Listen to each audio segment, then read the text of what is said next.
Da série Aventuras de Daniel, de Maurício Zagari, O Enigma da Bíblia de Gutenberg. Capítulo 6. Terça-feira de manhã.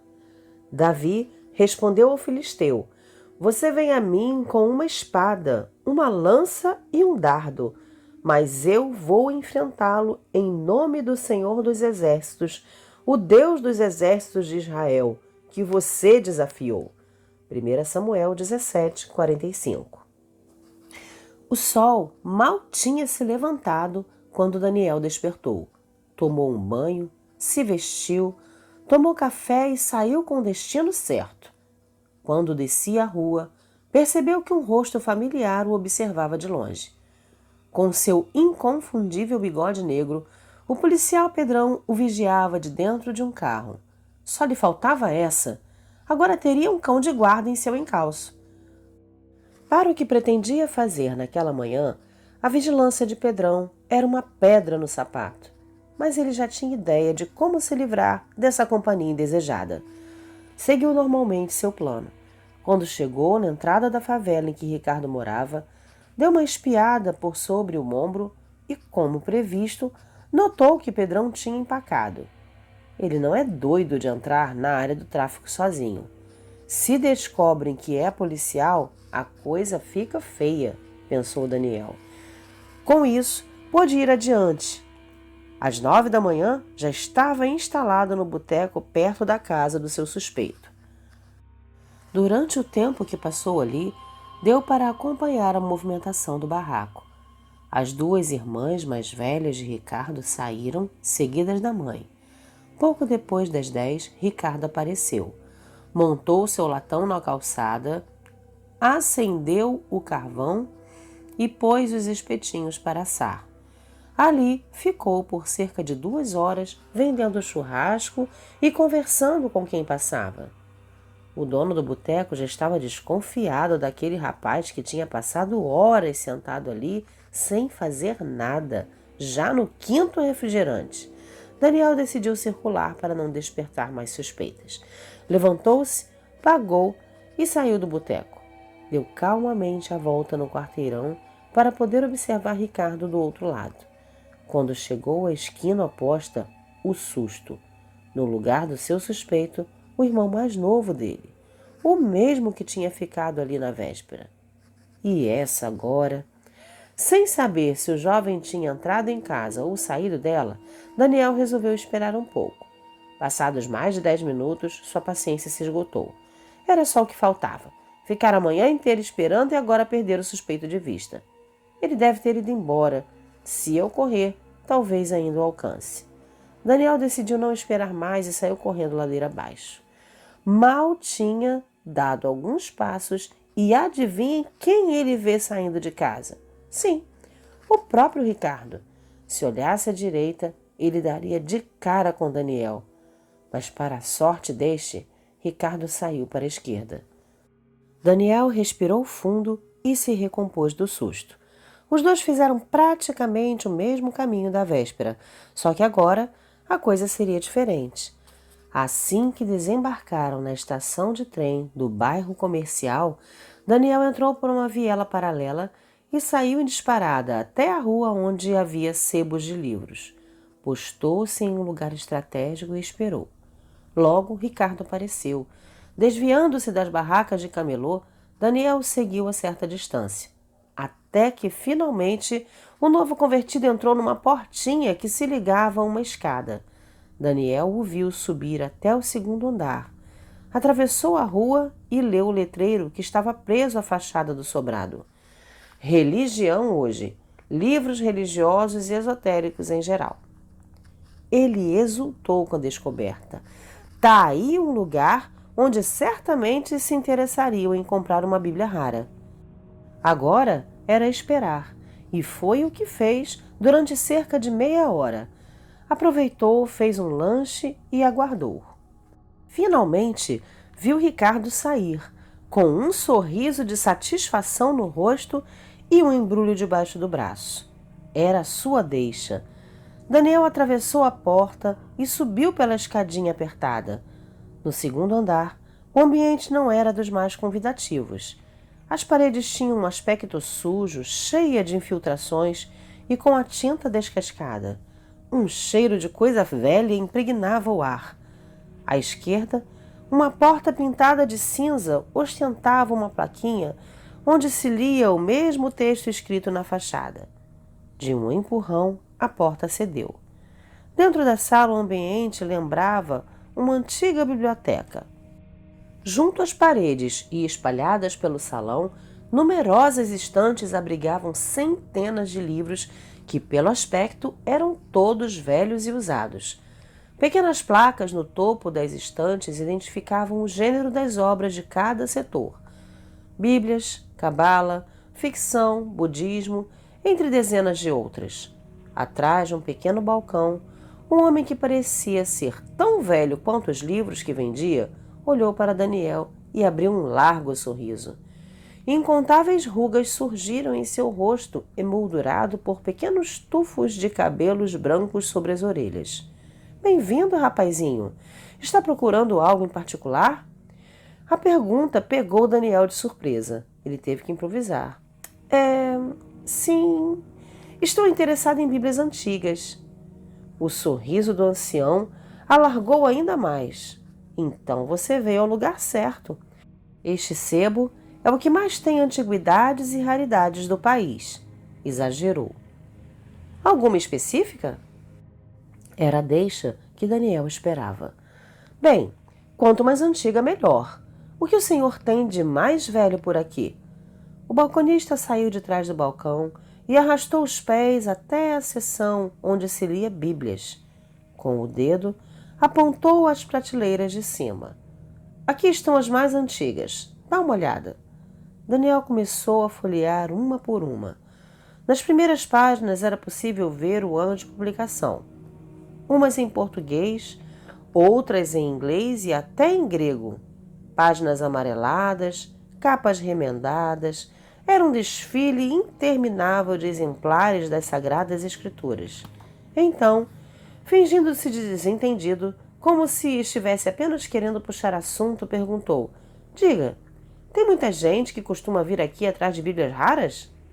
Sim, temos uma clientela muito fiel e de vez em quando aparecem caras novas como você, disse com um sorriso. Daniel folheou ainda uns 3 exemplares antes de mandar outra pergunta. E o senhor? Compra de quem esses livros? Ah, meu jovem, depende. Uns caem de paraquedas aqui. Outros eu compro em leilões ou de antiquários, onde os donos não sabem direito o valor dos objetos que possuem. Eles vêm dos mais variados lugares. Mais alguns instantes e Daniel disparou. O senhor não teria nenhuma Bíblia de Gutenberg, não é? O rosto, até então bem-humorado do ancião, perdeu imediatamente o sorriso. Ele fitou Daniel por longos segundos, com os olhos apertados, pensativo. Rapazinho, você tem ideia do que está falando? Daniel não sabia o que dizer. Não esperava essa reação. Constrangido, gaguejou e não conseguiu falar nada. O balconista continuou. Essa Bíblia é um tesouro. Jamais viria a parar num lugar como esse. Depois de alguns segundos, voltou a abrir um sorriso. E se viesse, você não teria dinheiro para comprar. É que... Daniel não conseguiu completar. Nesse momento, a porta se abriu e por ela passou um rapaz de sua idade, de camisa, bermuda e tênis, com um embrulho embaixo do braço. Seus olhares se cruzaram. De um lado, surpresa, de outro, espanto. Crânio? Ricardo? A paz do Senhor, Daniel. Que surpresa encontrar você aqui. Coincidência, né? Disse Ricardo com um ar desconfiado. O balconista virou a cabeça de um lado para o outro. Vocês se conhecem? Daniel ainda estava estático demais para responder. Sim, Ludovico, ele é da minha igreja, respondeu Ricardo. Os 3 se entreolharam num silêncio que exigia um esclarecimento. Foi o balconista quem falou primeiro. Ricardo vem sempre aqui atrás de Bíblias. Ele, desde que virou crente, vive atrás de novidades, não é, Buiú? Ricardo arregalou os olhos. Buiú era seu apelido da época em que estava envolvido com o crime. Um pensamento inevitável veio à mente de Daniel. Se o chamou assim, é sinal de que os dois se conhecem há bastante tempo. Então vocês se conhecem há muito tempo? Perguntou. Ricardo olhou para Ludovico de cara feia e respondeu às pressas. O Ludovico mora na minha comunidade. Depois que me converti, ele me falou para vir aqui ver os livros sobre religião e desde então venho colecionando Bíblias. Tenho já um monte delas em casa. É como se fosse um hobby. Depois de alguns instantes e trocas de olhares, Ricardo engatou. E você? Como veio parar aqui? Silêncio. Foi por meio de um irmão da igreja, disse sem faltar com a verdade. Afinal, desde um incidente na casa de Sebastião, ele tinha aprendido que a verdade é sempre o melhor. Soube que aqui tem muita coisa interessante e resolvi averiguar. E o que trouxe você de volta? Perguntou Ludovico, voltando-se para Ricardo. É que você esqueceu de me dar o troco da minha compra de hoje, falou Ricardo, erguendo o embrulho que trazia consigo. Puxa vida, que cabeça minha! Vem aqui que eu lhe dou o troco. E virando-se para Daniel, emendou. Fique à vontade, rapazinho. Ludovico e Ricardo se distanciaram até o balcão, enquanto Daniel fingia estar interessado na prateleira intitulada História. Por entre os livros, ele percebeu que os dois cochichavam. Pelo jeito, entrou na toca do lobo. O que será que estão tramando? Minutos depois, a dupla se aproximou dele. Então, vai levar algo? Daniel esticou a mão e pegou o primeiro livro que viu pela frente. Vou levar este. Foram até o balcão. Daniel frustrado, não só por ter sido descoberto, mas também por não ter encontrado nenhuma pista que o ajudasse a sair daquela situação. Pagou pelo livro que foi cuidadosamente embrulhado por Ludovico. Chamava-se, por ironia do destino, A História da Bíblia. Agradeceu com um aceno de cabeça e dirigiu-se à porta logo atrás de Ricardo. Na hora em que iam passando para o corredor, escutou o balconista chamar com psiu. Virou-se e ouviu uma frase que o deixou em dúvida se era uma recomendação ou uma ameaça. Ei, rapazinho, se quer um conselho, esqueça essa história de Bíblia de Gutenberg. Não é assunto para alguém da sua idade. Daniel deu um sorriso amarelo, saiu e desceu as escadas. Ricardo já esperava por ele na rua. Escuta, crânio, por que você não dá um pulo lá em casa? Tem uma coisa que eu queria te mostrar, se você prometer guardar segredo. Por essa ele não esperava. E se fosse uma armadilha? E se todas aquelas pessoas da igreja estivessem certas e Ricardo não tivesse realmente se convertido? E se fosse um truque para atraí-lo a um lugar onde pudessem fazer algo contra ele? As perguntas deram um nó na sua cabeça. Por outro lado, sua curiosidade jornalística o compelia a correr atrás dos fatos. Era uma ótima oportunidade para descobrir se Ricardo tinha algum envolvimento naquela história. O instinto falou mais alto que o medo. Sem problema, estou com o resto do dia livre mesmo. E seguiram para a estação de trem. Ele mal podia imaginar o perigo que correria ainda naquela tarde. Capítulo 7. Terça-feira, fim da tarde. Por fim, o rei deu ordens para que Daniel fosse preso e lançado na cova dos leões. Daniel 6:16. Daniel e Ricardo foram conversando amenidades pelo caminho. Nenhum dos dois tocou no assunto do furto da Bíblia. Algo raro, pois desde domingo os membros da igreja não falavam de outra coisa. Eles desceram na estação e se dirigiram para uma das entradas da favela, a mesma por onde Daniel tinha passado aquela manhã. E adivinhem só quem estava plantado na calçada, atrás de um poste, no mesmo lugar em que Daniel o tinha visto horas antes. Os dois passaram por Pedrão, Daniel fingindo que não o tinha visto. Se tivesse virado o rosto, teria visto a expressão de surpresa do homem, que, com uma sobrancelha levantada, observou aquele jovem passar novamente rumo ao interior da comunidade, quando tinha ficado o dia inteiro esperando que ele saísse. Essa é boa, pensou o policial. Os dois jovens seguiram pelas ruas estreitas até chegarem à porta do barraco. E aí, Ricardo? Qual é a surpresa? Daniel queria acabar logo com aquilo. O dono da casa apenas sorriu e soltou uma frase enigmática que em nada ajudou a tranquilizá-lo. A curiosidade matou o gato. Eles entraram e na pequena sala do casebre, sentados no sofá vendo TV, estavam os dois irmãos de Ricardo que eram envolvidos com o tráfico de drogas. Ao verem Daniel, franziram a testa. Espera aqui, crânio. Vou fazer uma coisa e já volto, disse Ricardo e entrou no quarto, deixando o desconfortável colega a sós com os dois irmãos. O único barulho que se ouvia era o da TV. Zé Buscapé e Maneco não desgrudavam os olhos de Daniel, que, sem erguer o rosto, orava em pensamento, pedindo proteção de todos os anjos do céu, e mais alguns, se possível. Quem quebrou o silêncio foi o Zé Buscapé. Qual é a Bíblia?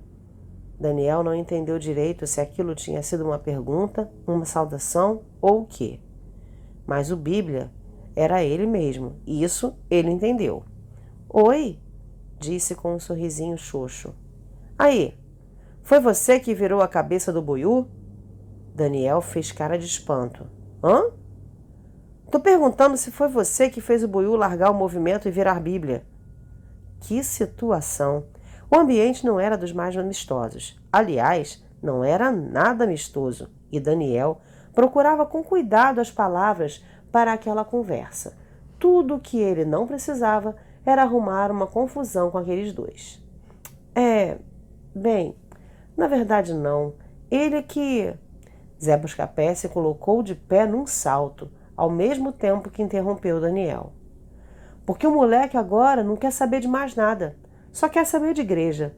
Nesse momento, Daniel percebeu que o clima era mesmo de hostilidade. Pior ainda, pela camisa entreaberta do rapaz, vislumbrou uma pistola enfiada em sua cintura. Jesus do céu, pensou. Maneco também ficou de pé e se posicionou ao lado do irmão. Na cintura dele, outra pistola. A situação se complicava. Meu Deus, será que caí numa armadilha? E você sabe que igreja não enche barriga de ninguém, não é? Completou Maneco. Escuta, pessoal. O que houve com Ricardo foi que ele encontrou o amor de Jesus Cristo.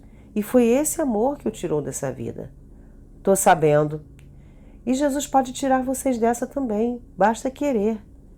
Nem ele acreditava que teve coragem de dizer aquilo. Maneco chegou mais perto. Daniel conseguia sentir o hálito dele no rosto e a coronha da pistola apertando sua barriga. Corta esse papo, Bíblia. Para nós é a guerra ou a vala. Não tem outro jeito. Daniel suava frio, mas algo o fez sentir que não podia deixar aquela inverdade ficar sem resposta. Olha, pessoal, sei que a vida de vocês não é fácil, mas existe outro caminho sim. É um caminho que, em vez da vala, leva vocês à vida eterna. Os dois não esperavam que ele fosse reagir com palavras tão ousadas e com tanta autoridade. A postura firme e gentil de Daniel fez com que eles parassem por um instante. Foi o suficiente para que ele começasse a falar do amor de Cristo e a contar histórias sobre pessoas que tinham saído da criminalidade, graças ao Evangelho. Ele só foi interrompido pela voz de Ricardo, vinda de outro cômodo. Aí, crânio, chega mais! Daniel concluiu sua fala. E lembrem-se de que Jesus ama vocês e está de braços abertos esperando. Agora, com licença. Disfarçando as pernas trêmulas, entrou no quarto onde Ricardo exibia orgulhoso uma prateleira na parede que tinha livros de um lado a outro, deixando para trás os dois irmãos atônitos. Olha só! Ali havia ao todo 7 Bíblias de cores diferentes, capas diversas e tamanhos variados, todas naquele mesmo tom amarelado das que Daniel tinha visto na loja de Ludovico. Com o dinheiro que ganho com o churrasco, ajudo minha mãe e ainda consigo comprar essas Bíblias. Quero virar um colecionador. Daniel passou os dedos pelos livros. Abriu um, leu um versículo, abriu outro, leu mais um pouco. E assim foi, Bíblia a Bíblia, até ter visto as 7. Esta eu comprei hoje, exibiu Ricardo, a última da prateleira. Não deu para segurar o sorriso. É muito bonita, Ricardo, mas também não deu para segurar a vontade de perguntar. Olhou fundo nos olhos dele e disparou. Essas são as mais antigas que você tem? Ricardo ficou em silêncio. A resposta foi desconcertante. Mais antiga que essa, só mesmo a Bíblia de Gutenberg. Daniel não sabia o que dizer.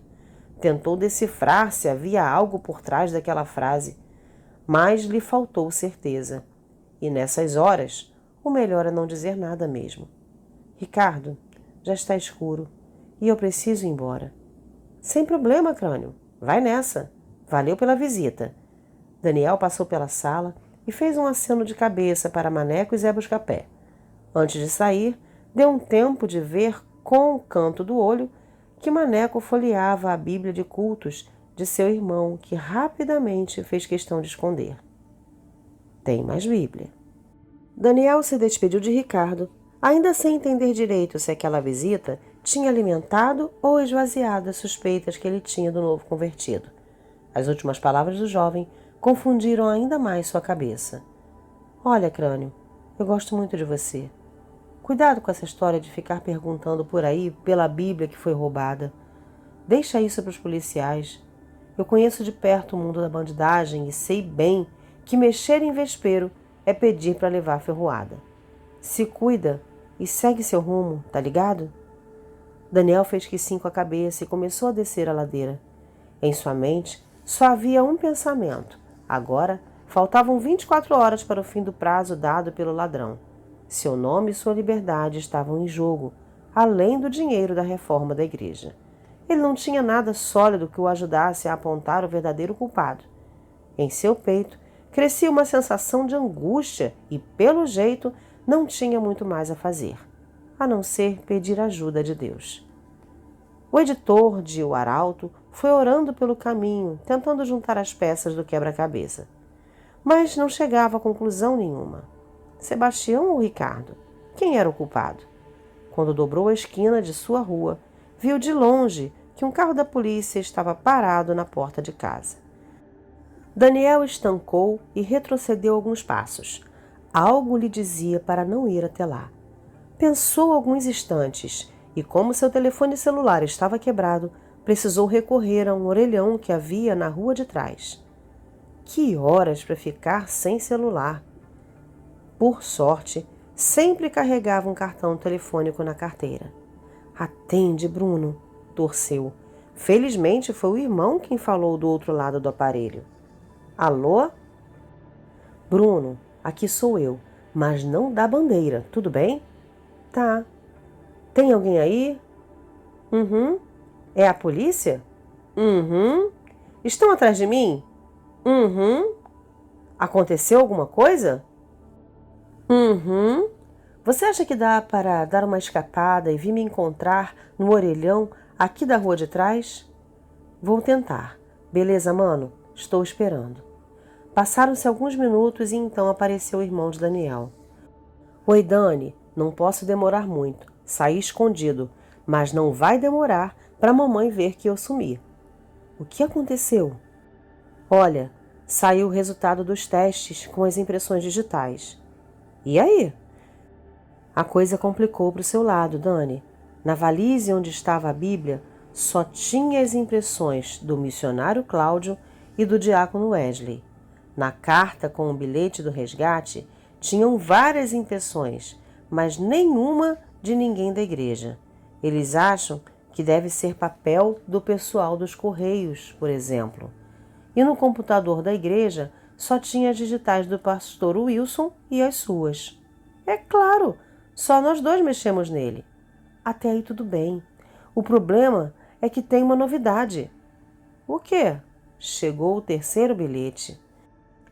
Estava em um envelope sem o carimbo dos correios e foi deixado direto na caixa de correspondência da igreja. E o que dizia? Eu imaginei que você fosse querer saber, por isso copiei o texto. Bruno estendeu um papel onde se lia com sua letra de menino de 8 anos. O dinheiro deve ser entregue ao missionário Cláudio, que vai sair do culto desta quarta direto para a rodoviária. Lá, ele deve pegar o ônibus que sai à meia-noite para a cidade de Rio Claro. Na rodoviária de Rio Claro, deve aguardar mais instruções. Nada de polícia por perto, ou a Bíblia desaparece. Vendiam suas propriedades e fazendas e repartiam com todos, segundo cada um havia de mister. Daniel leu em silêncio. Atos, capítulo 2, versículo 45, pensou. Refletiu um pouco e indagou. Mas por que isso me complicaria mais? Bruno segurou o braço do irmão. Dani, encontraram as suas impressões digitais no envelope. Só as suas. Eles agora não têm dúvidas de que você é o ladrão. Assim que te encontrarem, vão te prender. Seguiu-se um silêncio mortal. Como é possível? Daniel não entendeu nada. Seu peito ficou ainda mais apertado e os olhos brigaram para não deixar escorrer as lágrimas que brotavam por baixo das pálpebras. Bruno continuou.